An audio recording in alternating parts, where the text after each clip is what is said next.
Com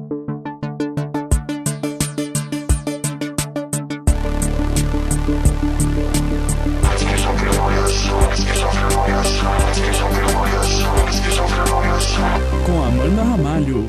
Esquizofrenóias número 10 no ar. E hoje eu, Amanda Ramalho, recebo pela segunda vez na história desse programa, que já tem 10 edições, que é um programa super consolidado na cena do podcast brasileiro, a segunda profissional da área da saúde mental.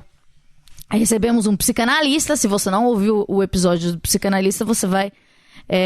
pode já marcar aí no próximo, já faz uma maratona, porque dá para tirar algumas dúvidas.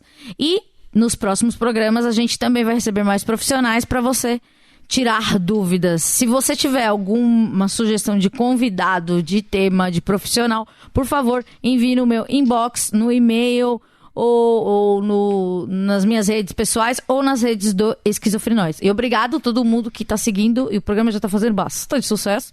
Já fiz matérias para mídia segmentada, mídia não segmentada, e estou muito feliz, porque finalmente parece que eu fiz algo pelo Brasil. Estou muito ensimesmada de mim mesma. Olá, doutora Carolina Nossetti. Ei, boa tarde. Eu falei errado o seu... Tá certinho. A doutora Carolina é uma pessoa que muitas das pessoas com quem eu convivo querem conhecer, porque muitas pessoas passam por transtornos mentais, outras sofrem de dores, outras adoram uma maconha de vez em quando, outros adoram uma maconha de vez em sempre, outros tomam antidepressivo e morrem de medo de fumar maconha para saber da interação. Bebida e maconha, bebida, antidepressivo. E ela tá aqui para tirar todas as dúvidas. Muito obrigada pela presença. E, de verdade, é uma satisfação mesmo saber que a gente pode falar disso num lugar e vai chegar para algumas pessoas. Queria agradecer o convite. Quanto mais as pessoas escutarem esse tema, essa mistificação que existe vai saindo de cena. Porque muito é a imagem negativa, né, que isso tem, mais do que o real, a realidade do que é essa terapia hoje em dia. Eu já ouvi falar...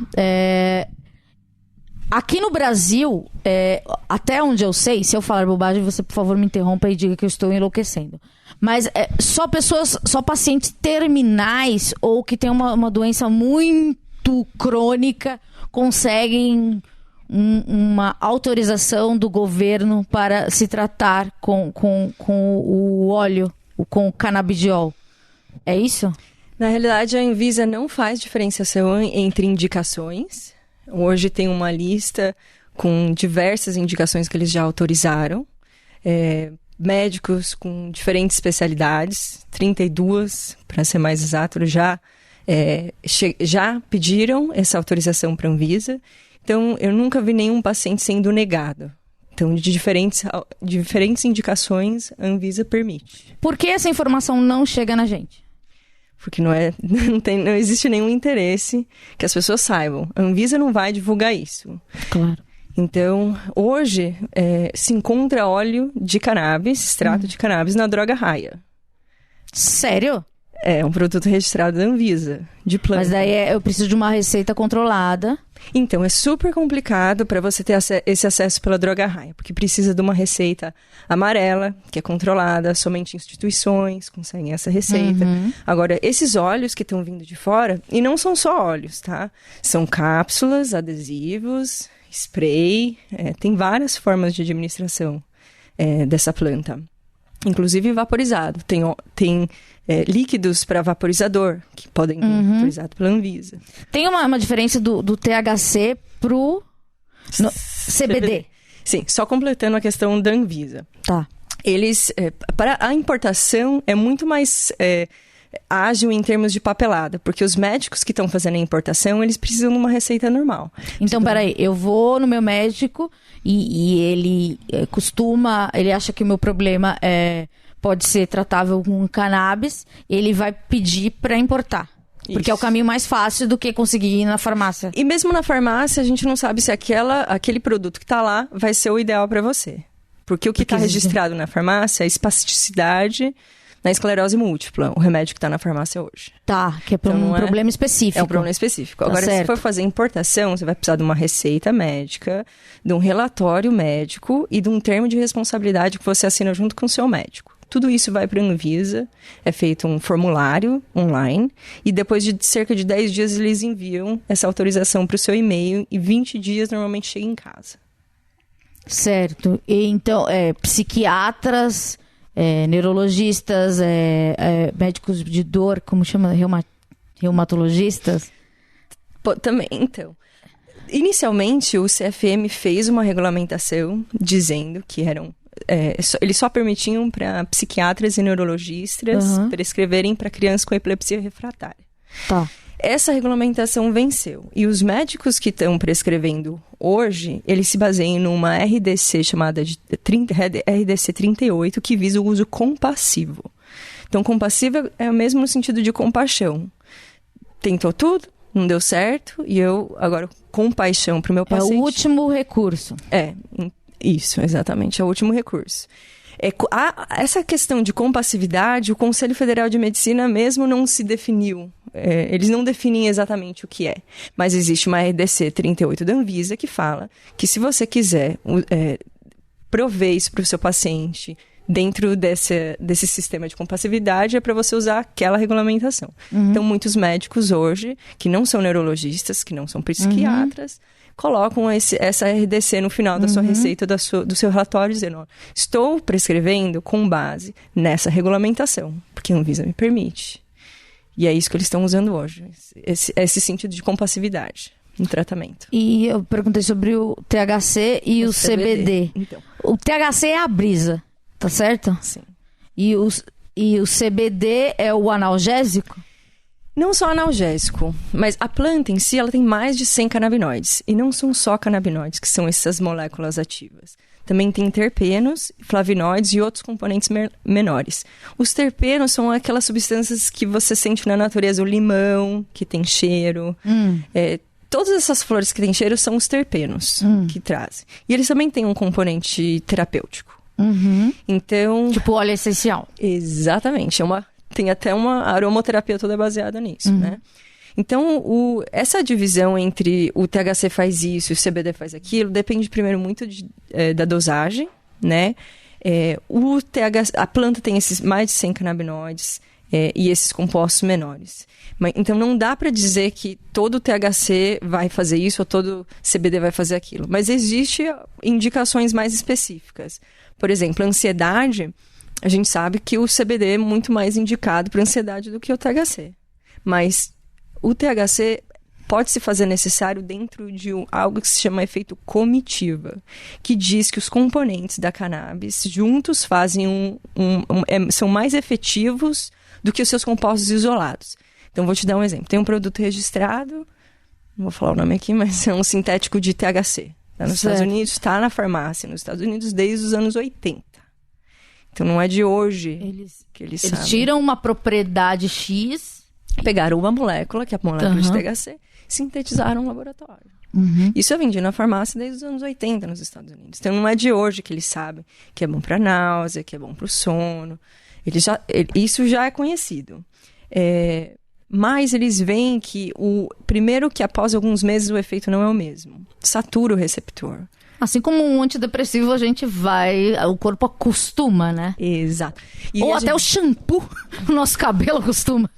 Por isso que muitos pacientes acabam tendo um resultado melhor usando derivados da planta mesmo, porque existe uma variação, ainda que pequena, entre um lote e o outro, por mais que seja a mesma cepa, plantou aqui, plantou 3 metros para cá, é uma vida, eles têm a sua uniqueness, é único. Assim. Mas a galera que planta fala muito em clone. A planta do clone, elas são iguais?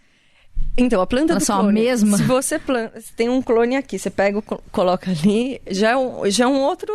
O ecossistema é outro lugarzinho. Vai ter a sua peculiaridade da mesma forma. Não vai ser igual. Então nunca vai ser igual. Não vai ser igual. Então, isso não pode prejudicar para transformar, para popularizar como um tratamento? É um grande desafio. É um grande desafio hoje, porque consistência é algo que os médicos estão acostumados. Sim. E essas pequenas variações incomodam muito os médicos. É uma mudança de paradigma muito grande, porque os médicos estão acostumados com uma cápsula 3 vezes por dia.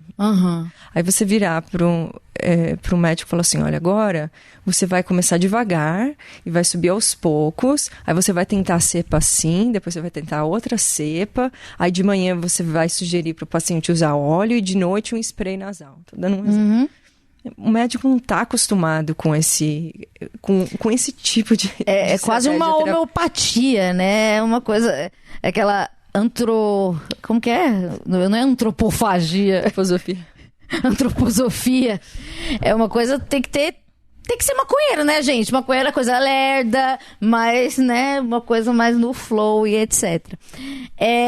Você me contou que estava linda e bela estudando e de repente num belo dia desesperada naquela coisa do vestibular de estudar livros muito grossos, decorar coisas, você falou, vou tomar um benzodiazepínico porque eu não tô aguentando mais.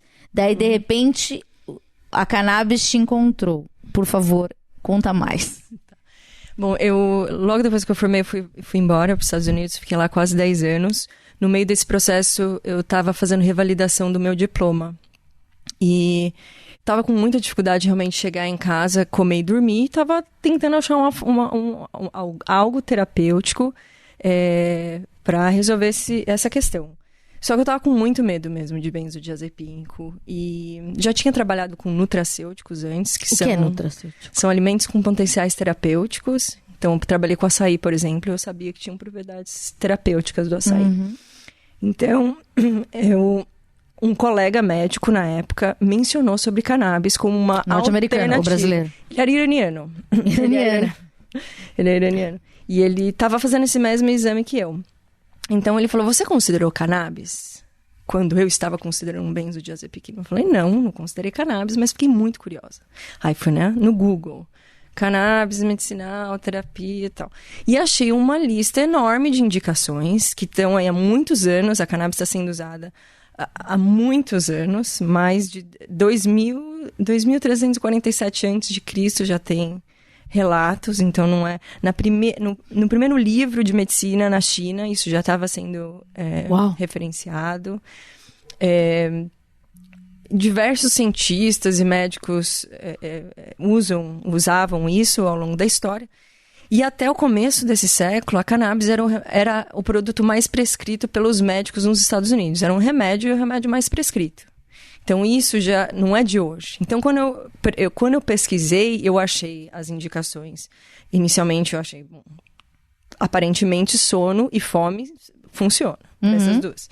Mas eu achei indicação para esquizofrenia, depressão, ansiedade, epilepsia refratária, autismo, Alzheimer, Parkinson, doenças de difícil controle. E eu digo mais... Dentre essas doenças de difícil controle, tem algumas doenças que a gente chama de doenças órfãs, que ninguém resolve. Não tem como a gente ir na farmácia e comprar um remédio de autismo. Não existe. Sim. Os remédios de Alzheimer, eles até melhoram alguns dos sintomas, mas eles diminuem a sobrevida. Então, existe a possibilidade da pessoa tomar esse remédio e viver menos. Então, as opções para essas doenças órfãs não existem de uma maneira efetiva. Então, são essas doenças, quando eu vi, que me chamou a atenção e pegou realmente pelo estômago. Eu falei, olha, tem um monte de doenças órfãs que teriam uma opção e ninguém está vendo. Então, isso me chamou muito a atenção. E foi mais ou menos nessa época que eu vi o filme Legal, que é um filme brasileiro, que mostra a luta das mães para trazer esse produto dos Estados Unidos para as crianças com epilepsia refratária. E dali virou minha missão. Epilepsia refratária é quando aquelas crianças que têm muitas crises durante o dia, né? Isso, são crianças que podem ter uma média de até 1.200 crises convulsivas por mês. E é desesperador isso para a família. Ninguém dorme. Sim. Não dorme a criança, não dorme os pais. Não adoece dorme todo mundo. Exatamente. E assim, as ligações que mais me emocionam são dessas mães. Consegui dormir 5 horas essa noite, chorando. Então, às vezes... Você atende muita mãe de criança. E é visível... eu sei que a resposta é sim, mas eu quero que você dê um exemplo assim de melhora. Vou dar um caso extremo ou um caso interessante. Assim, crianças autistas são muito peculiares porque... às vezes volta a olhar, não olhava antes no olho, agora olha. Não falava, agora fala. Não fazia conta, agora faz. Mas você consegue entender por quê? Porque, assim, existe, a gente recebeu a Beth aqui, que é mãe de uma menina com autismo, e a filha dela não fala. Então, como que você consegue entender do que eles sofrem? Porque aparentemente a Isa, a filha dela, sente dor, mas ela não verbaliza. Então, como que cuida de uma situação dessa? Então, o autismo é muito variado, então vai ser difícil para mim apontar a uma coisinha específica. Mas essa questão da comunicação é muito real. Eles não conseguem, muitas vezes, expressar. Sim. Então, o autista, imagina se você estivesse num chão de brita. Você ia pisar ali, ia incomodar um pouquinho, mas daqui a uns segundos, eu acho que seu sistema endocannabinoide, você tem um sistema completo que lida com substâncias ativas do seu corpo, neurotransmissores, receptores, modula o que você está sentindo, essas informações. Um autista é como se fosse você pisando na brita o dia inteiro. É muita informação sem essa modulação. Então, no nosso corpo, a gente tem esses neurotransmissores e esses receptores. Os neurotransmissores, um deles, por exemplo, a anandamida, é um fitomimético do THC. A anandamida é mimética do THC. Então, o THC da planta e o nosso neurotransmissor são praticamente idênticos. Então, aqui uma leiga completamente asna como eu. É como se a gente tivesse uma moléculazinha de maconha dentro de si? Isso mesmo. Tanto quanto o CBD também. Tem algo mimético ao CBD no seu corpo. E eles que fazem essa modulação da transmissão elétrica, modulação de vários sistemas fisiológicos. Então, quando você receita para uma criança com autismo, você tá regulando uma parte dela que é mais desregulada. Que precisava de modulação. Isso. Legal. E aí a gente vê também nas crianças autistas, a cognição é algo assim bem gritante da diferença. Eu vejo isso nos idosos. Eu tenho uma vozinha de 95 anos. Ela tem diagnóstico de Alzheimer e tem muita dor. Hoje ela capina. Ela pega inchada. E ela não sabe exatamente o que ela está tomando. Porque de 95 anos a gente achou que ela não ia entender muito bem. Mas é muito rápido em alguns pacientes essa mudança. Principalmente na cognição, que eu vejo. Daí, como que você sabe se é mais indicado para a pessoa uma pastilha, um comprimido, ou fumar, ou óleo, ou o quê? É muito variado. Bom, a minha experiência clínica foi americana, acompanhava diversos médicos, fiquei 2 anos e meio na Califórnia. Eu trabalhava tanto na parte de desenvolvimento de produtos, como nessa parte de educação médica. Eu via que é muito personalizado. Então, eu tive a oportunidade de conseguir acompanhar esses pacientes quando eles vão no dispensário. Então, lá, os pacientes chegam no dispensário, são diversas cepas, diversos métodos de administração. E é muito personalizado. Então, depende do que o paciente precisa e depende quão mais prático é para esse paciente usar aquela planta. Tem paciente que prefere vaporizar. Por quê? Porque a vaporização é mais rápida. Você está com câncer, você está com dor, você não quer esperar 1 hora para um óleo fazer efeito, porque esses óleos podem demorar de 1 ou 2 horas para resolver. Então, tem pacientes que preferem fazer a vaporização. Tem pacientes com epilepsia refratária que estão tendo crise agora e eles não podem esperar 2 horas para o remédio fazer efeito. Então, alguns pais usam, por exemplo, um óleo intranasal que tem uma quantidade de THC baixa, mas ainda tem. E esses óleos, esse especificamente que eu estou falando para você, é produzido no Brasil. Hoje existe uma associação no Paraíba que ganham em primeira instância a capacidade de cultivar e extrair isso no Brasil. Isso também ninguém fala, mas existe. Sim, mas daí a pessoa tem que ter um outro documento, ou é mais fácil? Prescrição médica. Prescrição médica. Prescrição, relatório. E, assim, uma vez também me falaram que de importar o óleo fica muito caro. E o Uruguai tá mais perto. Tem esse, não sei, essas relações internacionais, medicinais, né, canábicas entre o sistema de saúde do Brasil com o Uruguai? Não, eu não vi até hoje nenhum produto de lá. Da última vez que eu fiz a revisão da regulamentação, eles precisavam suprir todo o mercado nacional antes de exportar. Eu não sei se agora está diferente ou não. Os produtos que eu vejo vêm dos Estados Unidos e da Europa. Eu não vi na minha mão nenhum outro produto da América do Sul, por exemplo. Certo. A não ser os produtos do Brasil, por exemplo, dessa associação. E você acha que vai demorar muito para descriminalizar o uso recreativo?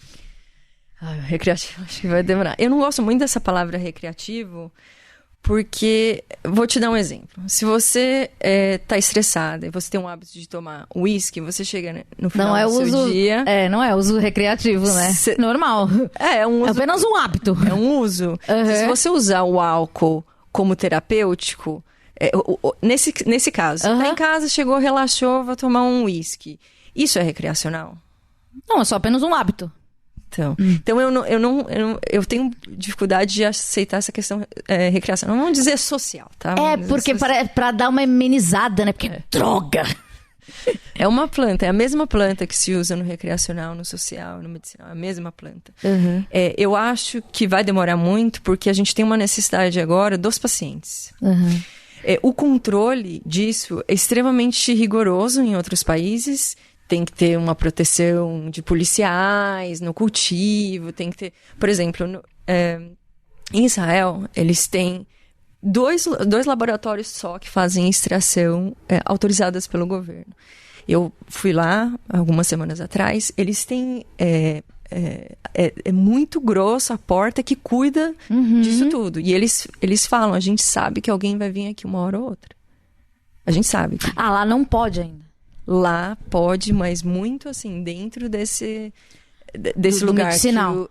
Medicinal e dentro de um lugar que o governo permite. Não pode ser qualquer lugar fazer extração. Tem que ser nesse um lugar específico. E lá é grosso, as portas são grossas exatamente porque eles sabem que uma hora alguém vai aparecer lá. Não vai aparecer aqui. Claro que vai. Então, para você controlar esse sistema que é o problema. Por isso que eu acho que vai demorar mais. Mas existe a possibilidade. Mas eu acho que o medicinal, com certeza, vai sair antes. E você acha que o Brasil tem evoluído rápido? Ou... Porque eu tenho pesquisado... Desde o momento que eu me interessei, eu achava que era uma coisa totalmente underground, num nicho de pessoas morrendo e só com um documento e a Polícia Federal trazia. Mas não é assim. Você acha que tem evoluído assim para o acesso maior das pessoas que sofrem com doenças tratáveis com a cannabis? Sim, eu vejo isso claramente. Quando eu comecei a me dedicar para isso, 2013, 2014... muitas vezes me ligavam e perguntavam como é que eu prescrevo. Porque eu tinha tava lá os médicos trabalhando. Não sabem. Eles não sabiam. Então eu fazia esse suporte, vamos dizer, pelo telefone à distância. E muitas vezes eu tinha dificuldade de achar alguém aqui para direcionar os pacientes que me ligavam. Olha, eu sei que você trabalha com isso aí, como é que eu faço? Aqui eu não posso te ajudar. Procure um médico no Brasil. E não achava. Sim. Hoje... são quase 800 médicos prescritores, ou pelo menos 800 médicos prescrevendo cannabis no Brasil. Existe uma sociedade paulista de médicos canábicos? Espero que em breve. Bom, tá caminhando nesse sentido. Por exemplo, a gente entende que tem que ter essa legitimidade, né? Então, existe hoje uma colaboração Brasil-Israel no primeiro Congresso Internacional de Medicina Canabinoide, que vai acontecer aqui em São Paulo, no Centro de Eventos Rebouças, que é no terreno do HC. Então, é um evento... uma evolução absurda. Para médicos e pesquisadores vai estar aberto para o público geral. Agora, nesse ano? Nesse ano, de 12 a 14 de novembro. Poxa, que legal. Então, parece uma evolução mesmo. Esse evento é uma colaboração da ABMedCan, que é uma escola online para médicos. Sou eu e alguns médicos que fazem parte dessa escola.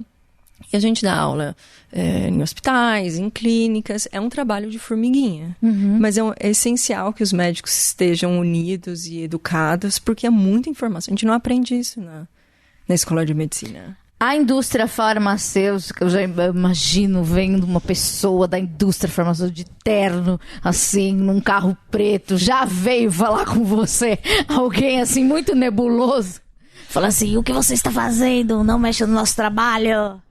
Acho que não mexe no nosso trabalho, não, mas com certeza eles têm curiosidade, porque a maioria deles já ou está tentando trabalhar com isso, ou já está trabalhando com isso há muitos anos.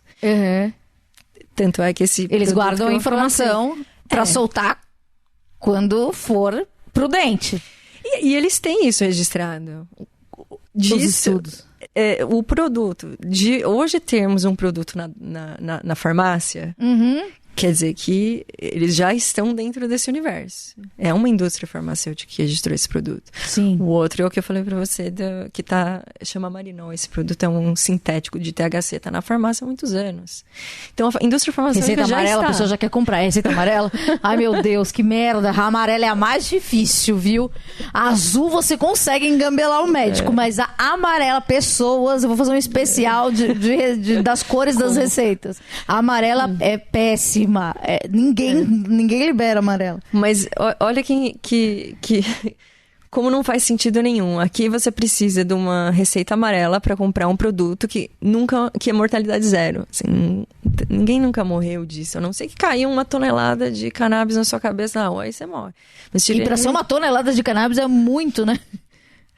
Exato. Não sei nem pensar o quanto que é. Mas isso nos Estados Unidos vende no supermercado. Você compra isso na Amazon, você compra isso... Oh, que delícia. No Whole Foods, lá de comidas orgânicas.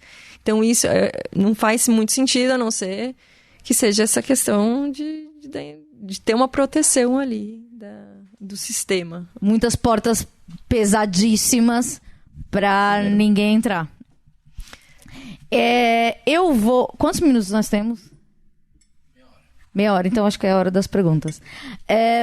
Eu pedi para as pessoas deixarem perguntas. As perguntas, elas são bem repetidas, mas eu separei as que não são repetidas. O Samir pergunta, ele fala que ele nunca provou maconha por medo de dar bizil, porque ele tem transtorno bipolar e depressão. E isso é verdade. Quando fui diagnosticada com depressão, fui no psiquiatra com 16 anos, ela me botou muito medo. Tanto que a primeira vez que eu bebi na vida foi, sei lá, com 23. Porque fala, o uso, você pode potencializar milhões de coisas. E é uma grande verdade. A maconha... a gente também tem que falar que a maconha assim, que a gente tem acesso é aquela prensada que vem do Paraguai e que tem milhões de coisas ruins, não é uma coisa pura, e não dá pra falar que aquilo é maconha, né? Eu já vi vídeos de pessoas falando, poxa, isso daí devia ser um crime vender isso no Brasil, porque tem cocô, tem gente morta, tem tudo de horrível. Então, para uma pessoa que tem transtorno bipolar e depressão, o tal do uso recreativo, o uso normal, ele é prejudicial? Pode desencadear?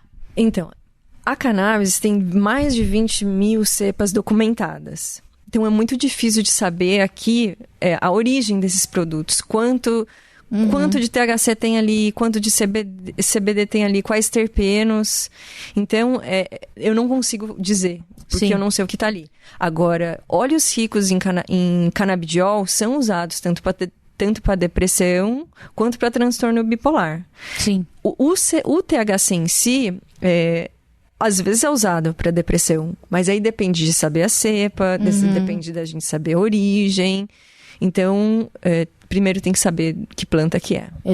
Pra saber se serve ou não. Primeiro, porque, ainda mais se for prensado, eu nunca fumei prensado. E agora, se você tiver acesso a essa maconha mais cara, você também tem que saber da procedência, você tem que ler a respeito igual você leu, e o que você tem, o que você quer, né? Porque tem gente, tem umas que tem índica e sativa, né? Tem uma que acorda e outra que deixa mais lesado. Qual que é a índica e a sativa? Então, eu vou usar cannabis porque maconha fica um pouco pejorativo. Tá bom, a cannabis, a gente é sério nesse programa.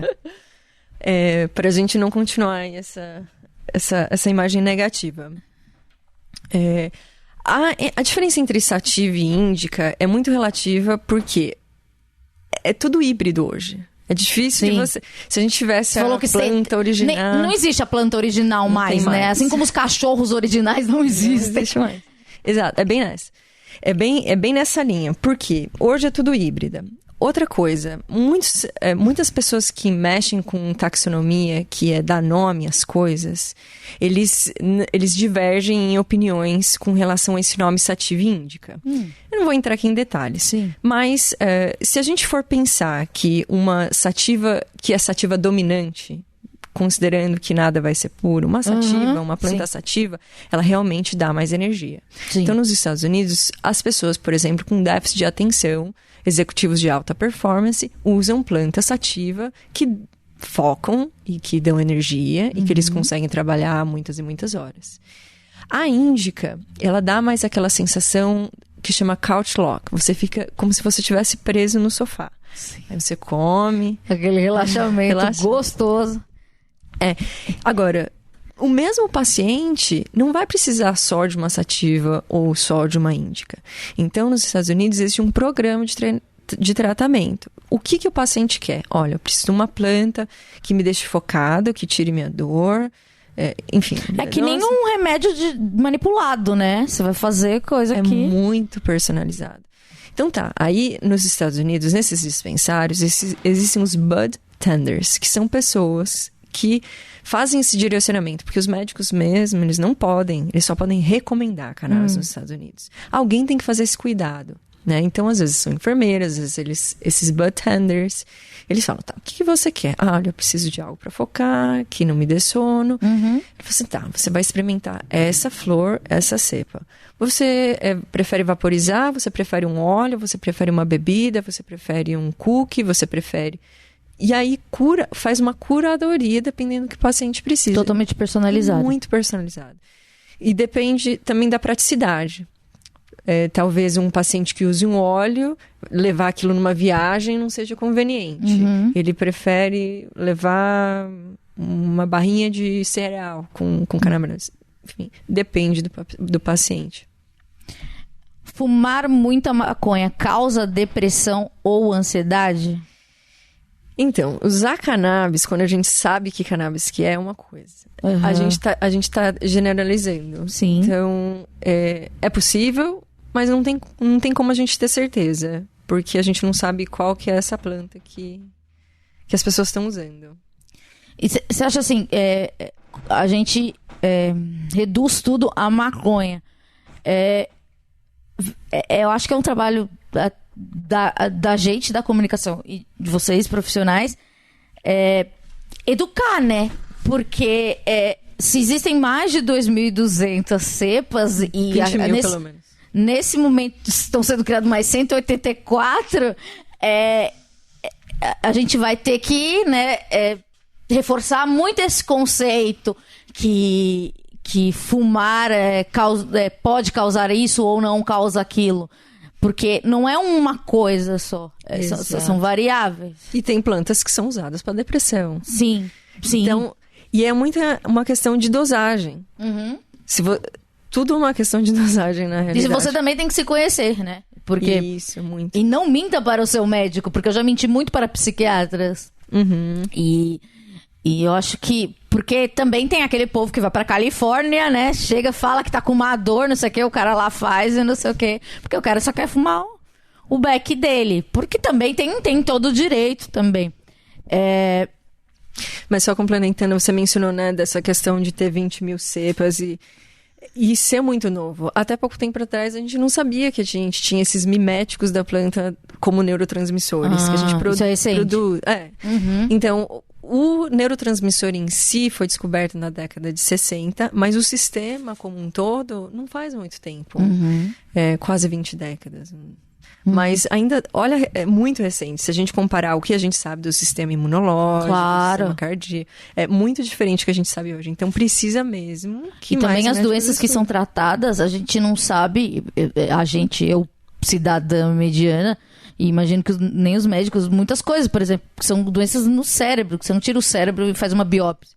Alzheimer, autismo, dores sem motivo aparente. Então é uma coisa muito nebulosa, né? Não, e são mais de 20 mil cepas, e como você falou, todo dia são novas que estão sendo criadas. Cada um com a sua quantidade de canabinoides, a proporção entre eles, todos esses componentes menores, cada planta, assim, mais de 400 substâncias ali. E aquilo que você falou também, né? Se você tem uma semente que num lugar na Califórnia ela ficou assim, se eu plantar na minha casa, ela vai virar outra coisa. Porque tem que ter a mesma condição climática, porque, sei lá, pH da água, fertilizante, é botânica, né? É muita variável, então realmente Não tem muita resposta, né? não tem como deixar tão igual uma da outra. Aqui você meio que já respondeu. Quais são os medicamentos derivados de cannabis que já são comercializados hoje no Brasil? Então, hoje são pelo menos 32 marcas no Brasil, tirando essa da farmácia. Mas muitas outras que vão acabar chegando pela América do Sul, como você disse. Porque os produtores existem hoje no Peru, no Uruguai. Mas hoje no Brasil, pelo menos 32 marcas. E assim, no mundo, você tem ideia? Não tenho ideia. Nos Estados Unidos? O que a gente pode dizer é com relação aos produtos que podem ser feitos de cannabis. Porque o cânhamo é uma commodity. Então, hoje são mais de 50 mil produtos que podem ser feitos de cannabis. De partes de carro a combustível. Tênis, meu sonho era ter um Adidas Hemp. Ai, meu sonho, Adidas, por favor, volte com Adidas Hemp. Era o meu sonho de adolescente, mas eu tive uma adolescência muito pobre pra ter um Adidas Hemp. Mas essa parte de commodity... Dá pra fazer tecido, né? É tecido, cimento, plástico... Combustível, pra mim, era o que eu menos esperava. Sério? Combustível. Que legal, esse programa é muito informativo. Entre você também no nosso programa. Quais são os riscos do prensado? Nossa, é uma lista enorme, porque a gente não sabe o que tem ali. Pode ter crack, pode ter oxi.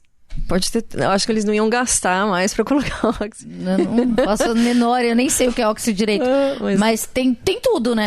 Pode ter tudo. Pedaços de animais e substâncias pra manter. Realmente não tem como. Amoníaco, né? Isso daqui é uma coisa bem recorrente. Se você tem uma tendência à esquizofrenia e você acaba consumindo, você pode desencadear, porque muito se fala disso. Sim, é uma possibilidade. Na esquizofrenia existem os triggers, que são os gatilhos. Sim. Então, algo acontece que desencadeia esse primeiro episódio. Sim. Então, pode ser um acidente, bateu o carro, pode ser perder o namorado, pode ser tropeçou e caiu no chão. Sim. Tá? Qualquer coisa poderia ser. Se a pessoa já tem um histórico familiar e usa produtos ricos em THC, existe a possibilidade que isso seja um trigger, que seja um gatilho. Pode também ser que ela tenha esse histórico, tenha esse histórico familiar e use cannabis e não aconteça nada.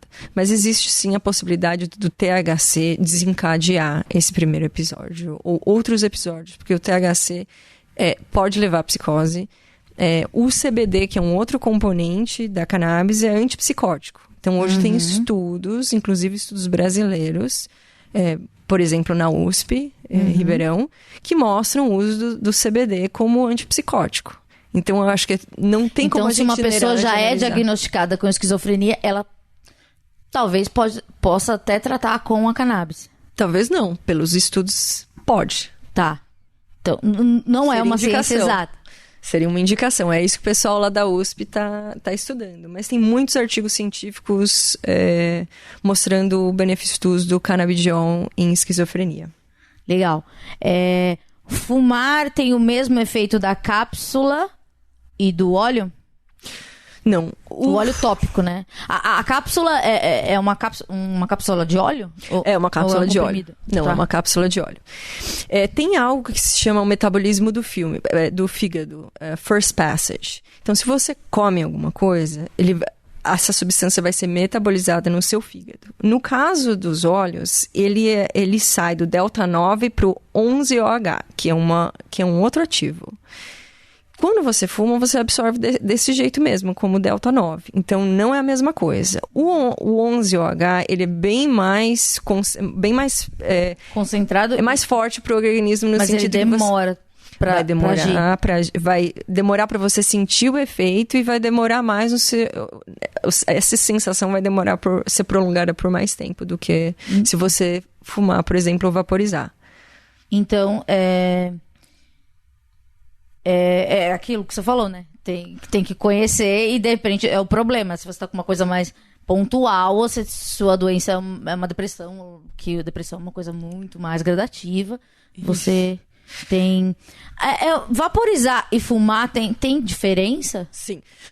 Em algo redução de danos é algo bem conhecido em saúde mental, que você tentar diminuir o que está fazendo mal no tratamento daquele paciente. Claro. Então, fazer substituições. Então, numa redução de danos, isso faria parte, diminuir, por exemplo, no caso de esquizofrenia, o paciente está usando 4, 5 medicamentos e consegue ir retirando, esse seria um tipo de redução de danos. Mas na esquizofrenia, você quer dizer especificamente? Não,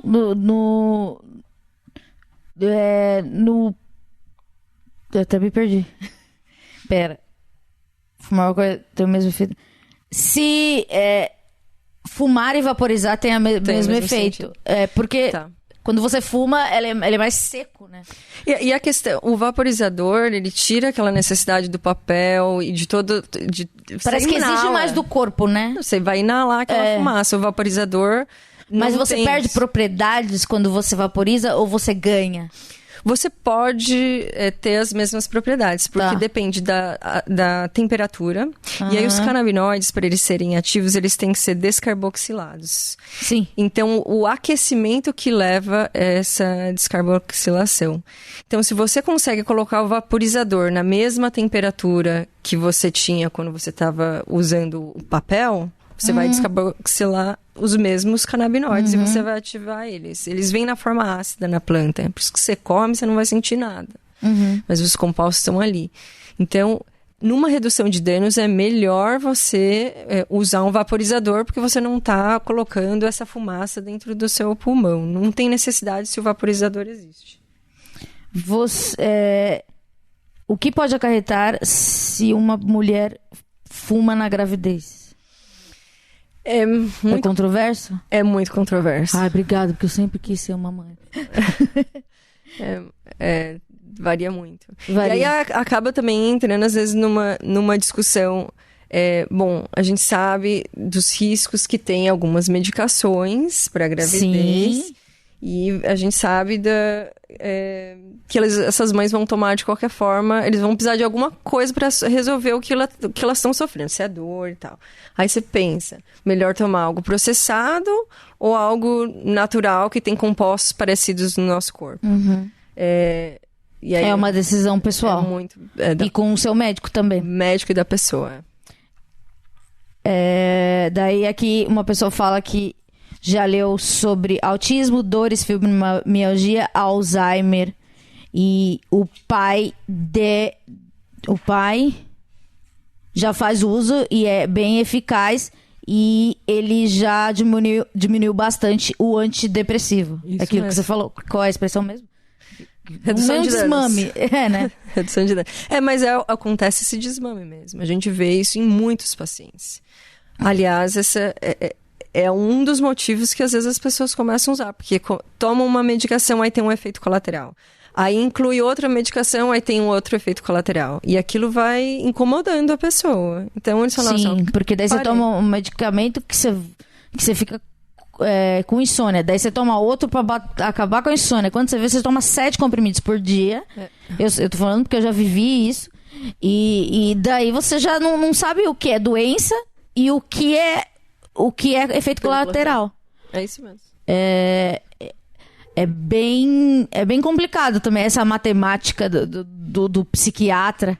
E por isso que eu acho que a única solução é você realmente falar a verdade pro seu médico. Uhum. Porque a gente mente muito porque a gente quer parecer mais saudável e o médico vai dar menos remédio, ou você vai falar que tá pior pro médico te dar mais e você ficar drogado.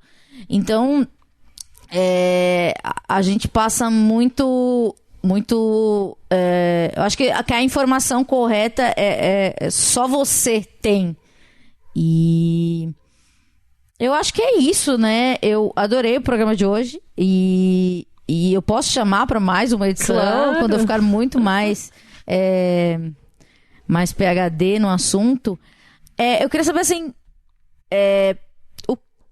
qual a porcentagem de pessoas que já têm dos seus pacientes ou dos pacientes desses 800 médicos que já estão plantando em casa? Precisa de uma autorização ou não? Ou dá para fazer escondido? Da última vez que eu chequei, eram 19 pacientes com habeas corpus. Rola? Esse habeas corpus é uma realidade. Então, galera, se vocês aí estão pensando, você que tem um pai com um Alzheimer aí, não parece muito difícil, mas não é, né? Com um pouco de insistência, talvez a gente consiga. Então, o habeas corpus é um processo bem longo e complicado, não é fácil, mas é uma possibilidade. Sim. Tem muitas dessas indicações que um habeas corpus normalmente não vai resolver. Vou te dar um exemplo das crianças. Crianças, você quer saber quantas miligramas aquela criança está tomando. Existem mães que produzem hoje no Brasil com esse habeas corpus, mas eu diria que 99,9% conheço só um caso que diz que é autossuficiente. Mas todas as outras precisam de uma suplementação dos óleos importados. Tá. Então, eu só quero deixar claro que não é para tudo e para todos. Crianças, normalmente os médicos querem saber quantos miligramas aquilo está sendo dado para a criança, para controlar efeito colateral, interações medicamentosas. Outra coisa, o fato daquela planta estar ali hoje não quer dizer que daqui a um mês ela vai estar ali. Então, continuidade do tratamento também é um desafio. Porque só você plantar não quer dizer que daqui a um mês você vai ter a quantidade que você precisa. Se você fica só na dependência daquilo... Sim, você precisa mandar vir. Então, eu acho que é muito pessoal essa decisão, claro. Eu acho que vale a pena, assim, incluir o médico, porque muitas vezes só aquilo não vai ser suficiente. Então, tem que saber se para aquela indicação ou para aquele paciente, se vai ter espaço, ele vai continuar. Então, se não der certo o seu cultivo, se tem algum outro cultivo com a mesma clone ou com Sim, porque assim, mesmo que você toma antidepressivo, você fica um dia sem, você fode o seu tratamento. E a gente observa, mas quando os pacientes ficam sem, é super complicado. Então, também é uma coisa muito com autocuidado e um cuidado com as pessoas que você gosta. E é bem trabalhoso. Sim. É bem trabalhoso fazer isso acontecer. Então, tem que ver a disponibilidade, quem que vai cuidar, se essa pessoa tem um conhecimento técnico. Hoje tem um monte de associação que ajuda. Mas tem que ver se aquilo ali vai resolver o problema para aquela pessoa. Onde é que eu acho um site com esses 800 nomes dessa lista? Dos médicos? Tem um... Não tem. O que a gente faz, por exemplo, nessa escola, na Academia Brasileira de Medicina Canabinoide, que é para médicos, se alguém precisar de um médico, eu sugiro, manda um e-mail. Certo. Vou deixar com você tanto o meu e-mail quanto o e-mail dessa escola online. E a gente faz o que for preciso para achar médicos no Brasil que possam ajudar esse paciente. Mas não existe uma lista dos 700, 800 médicos. Mas vai ter esse curso e que você falou... É uma escola online hoje. Mas vai ter 2 dias, você falou, um congresso. O congresso.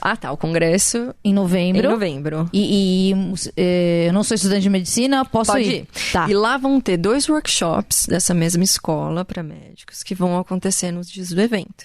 Como chama o evento? O CANEX, Congresso Internacional de Medicina Canabinoide, que é uma edição de um evento que acontece em Israel. Está acontecendo agora em outubro. Então, é um spin-off desse evento que já acontece lá. Lá, quem é o chairman, quem é o presidente, é o Rafael Michulan, que foi quem descobriu esses canabinoides. E ele, claro, apoia. Está quase 90 anos agora, mas ativo, pesquisando.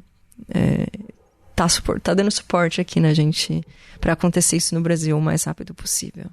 Então, obrigada, parabéns pelo seu trabalho. Esse foi o Esquizofrenóias. Ela vai voltar aqui pra gente fazer um tema mais específico, não sei, pra dor ou Alzheimer, assim. Daí a gente, eu coloco nas redes, assim, pra vocês mandem perguntas. Esse só foi um catadão, assim, das dúvidas, mas eu acho que o programa tá bem esclarecedor. Então, depois a gente vai pro módulo 2, que vai ser um especial mais segmentado. Obrigada, Carol. Pode chamar de Carol? Pode sim. Eu que agradeço. E para todo mundo ler mais. Porque acho que quanto mais a gente vai lendo, essa desmistificação vai acontecendo naturalmente. E cannabis. Sim, cannabis. Nunca mais vou falar. Porque acaba mantendo, né, essa imagem negativa. Uhum. E isso é uma realidade hoje no Brasil. São mais de 3 mil pacientes hoje com autorização de importação. E esses médicos estão aí dando todo esse apoio técnico para os pacientes. Obrigada. Tá, semana que vem a gente volta. Um beijo e paz nos estádios. Tchau. Half-Death.